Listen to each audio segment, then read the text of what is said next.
Less than a month na lang bago mapanood dito sa Pilipinas, kaya di na maitago ng mga bida ng Forgotten Island na sina Liza Soberano at Her ang kanilang excitement para sa Filipino-inspired animated film.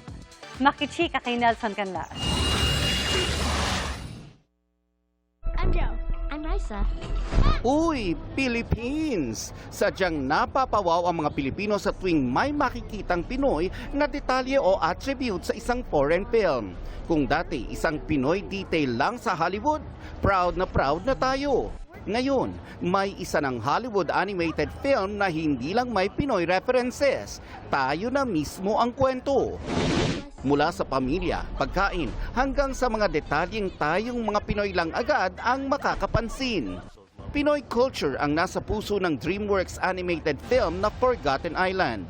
Pinagbibidahan ito ni Pinay Hollywood actress Liza Soberano at Filipino-American multiple Grammy winner Her.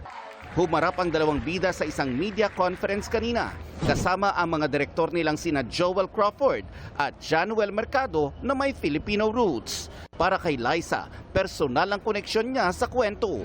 One of the things that instantly drew me into the project, because I'm also a Lolo and Lola's girl. I grew up with my grandparents, they raised me. And so I was like, that family dynamic is so accurate. Pati raw ang maliliit na detalye sa bawat eksena, parang may nakatago pang surprise para sa mga Pinoy.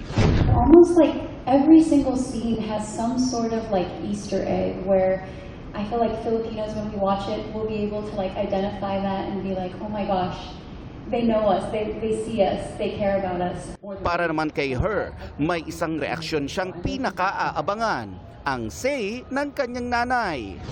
She's on her way here now, hopefully to watch it tonight. Honestly, she was very emotional, but she has no idea what to expect. Literally no idea what to expect, because I didn't give it away, and she loves surprises. So she was like, anak, don't tell me.